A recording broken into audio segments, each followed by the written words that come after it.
Good afternoon, viewers across the continent of Africa. Thank you very much, viewers, for watching live all the way from the Atlantic Ocean, West Africa, and the London, Africa World Media Television.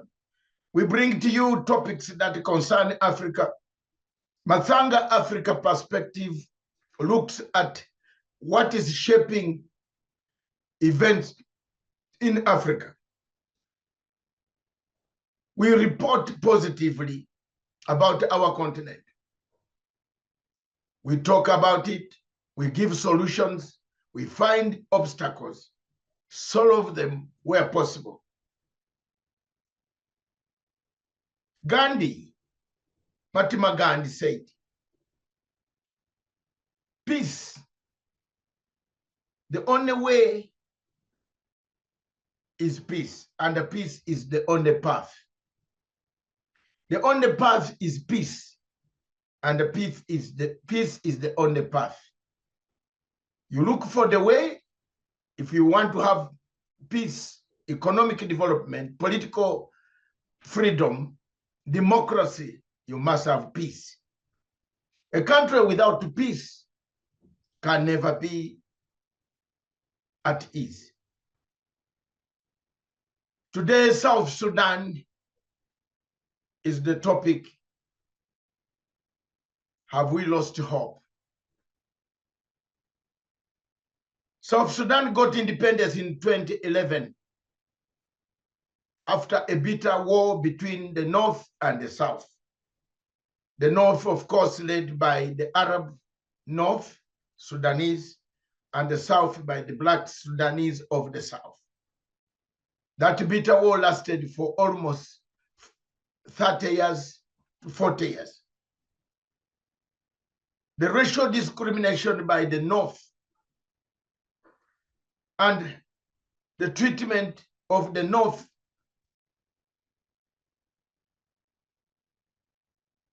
by the people, the leadership in Khartoum, forced very many armed groups to go to the bush to fight for their independence. A peace agreement was hammered in Kenya, the capital city, Nairobi, signed by the late great friend of mine, and may his soul rest in peace, John. John, you went too fast. John, rest in peace wherever you are. Your ideas of Africa, the ideas that have emulated, the idea of unity of purpose, fragmentation, that has caused us chaos, and that later on followed the nation that you once liberated. May your soul rest in peace, John. General John Garang died in an accident after independence and liberating his people from the colonial yoke of Khartoum government that had brutalized them, subjected them to inhuman treatment in a country that was politically coined by the British as Sudan. The seriousness of this war in South Sudan today, what is the situation? A country with a GDP of $12 billion, but very poor country with no infrastructure enough to propel the economy and to raise the standards of living for the people of South Sudan. In 2013, or thereabout, a war erupted, or about that time, a war erupted in South Sudan. The fight between my friends, both of the leaders of South Sudan are my friends.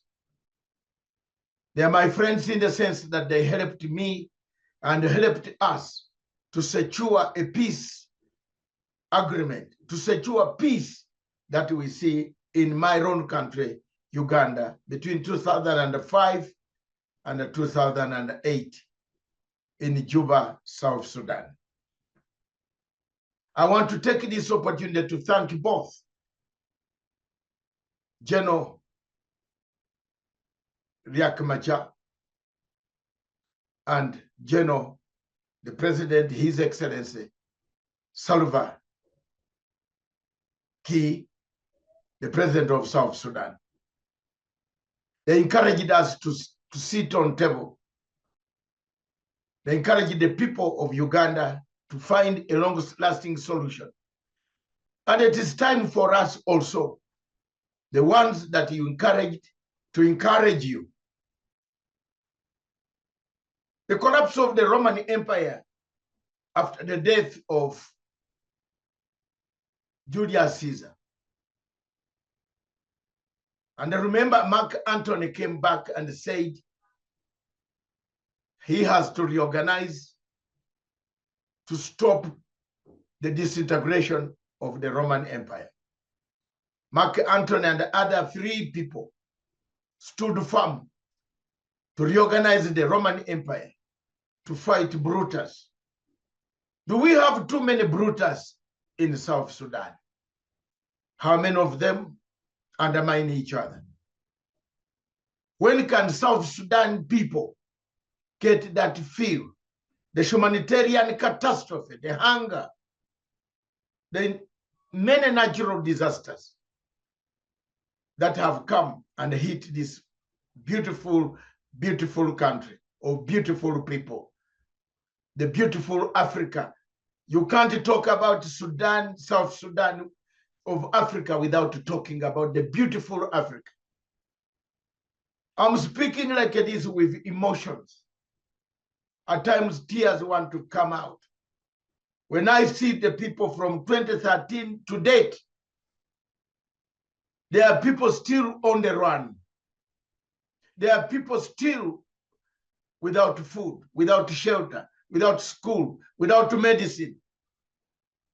Both Sudan North and Sudan South are in turmoil. The rate and the degree of turmoil in the North is higher, but there is more anguish, pain that the people of South Sudan are undergoing today. The civilians, the communal violence, communities against each other, the total ethnicity that has cut through Sudan. To be precise, the scourge of ethnicity has killed this country, South Sudan. A war erupted between the Dinka and the Nur. The Nur headed by Riek Machar, the Dinka headed by His Excellency, Dr. General Salva Kiir. Dr. Riek Machar, a chief, well-known friend of mine, General Salva Kiir, a great friend of mine. What is it that you want us and want the world? As I speak now, what do you want the world to do to uplift the standards, uplift the status of this great nation, South Sudan? Mine is not condemnation. There is no side I want to condemn. Many African scholars would like to sit at home and write books about countries without speaking out. Yesterday, I was criticizing in my tapes, which you can find on my YouTube. Like my YouTube and subscribe, and you continue to watch what I predict always comes true. My dear brothers, external forces have never lost their stand and their grip on us. What do you want me to say to the world? Dr. Riek Machar, a few years ago, when they put you under house arrest in South Africa. My tapes are very clear. I did an interview with you. South African intelligence almost killed me, harassed me. How I managed to get that interview. I explained my stand that there was need for Dr. Riek Machar to be released to take part in a peace process. The IGAD initiative, the AU initiative, there was no need of house arrest in South Africa. Few weeks passed, you were released. Although some people wanted to jump in and say they were the ones who took part, I am the one who exposed this issue, because you have been my friend for a long time and you continue to be my friend. I did not buy friendship. You liked my ideas during the peace process of Uganda. The ideas that you put to us, you impacted knowledge together with several agencies, St. Gideon in Rome. I owe you. You have been very good people for peace processes in Africa. The other groups that are fighting, most of them are my friends. They know me. I'm not a stranger to South Sudan politics. I just want to ask you, what is the message? Why do you continue to have strife? Why do you want to fight? Which direction do you want? Today, I'm putting questions to you. What do you want us to say to the world? What is it that we have not said that can bring peace?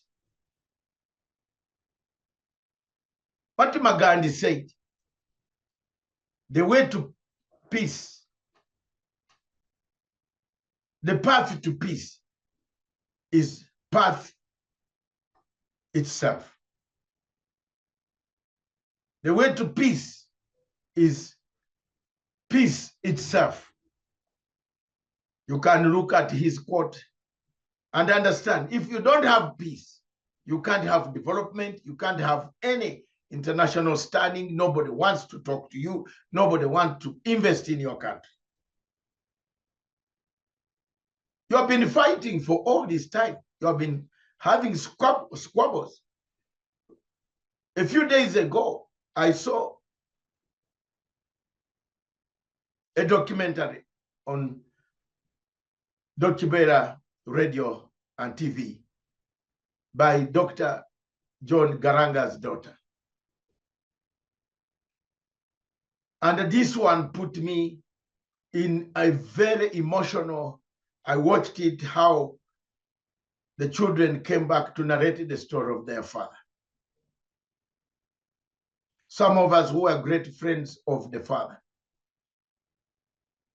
Some of us who were inspired by the father, like myself. John would not leave me hungry in Nairobi whenever he could pass by during the worst days of our exile. I thank you very much, John. I will take up this message. The only concept that Dr. John Garang left and wrote, and I believe you can go to my website and see, when I wrote a paper after the eruption of the war, the only way to solve South Sudan violence, the circle of violence, is through the basic peace process, the people-centered peace process, not political peace process. This is the truth. I'm talking. I looked at, listened to the daughter, listened to my mom, and I listened to other people of John. That's what John wanted, a people-centered process. Whoever was the enemy who did not want him, man, God called him, but he wanted a people-centered peace process. You cannot have a peace process in Sudan, South Sudan, without the people-centered peace process with basic initiative of the people themselves. What do the people of South Sudan want? One of the mistakes that IGAD did on South Sudan, and we have to scrutinize ourselves. Did IGAD deliver a peace process? Is it holding? Is it functioning? Will it hold? Has it functioned? These are the questions that we need to ask as intellectuals. One, it is holding temporarily. Has it healed? No. Has it brought healing? No. Because they left out one element. That element in a peace process that is needed. Dr. Riek Machar knows his accountability. General Salva Kiir knows his accountability. The ghosts of over 340,000 people mowed down, killed, still haunt this nation of South Sudan.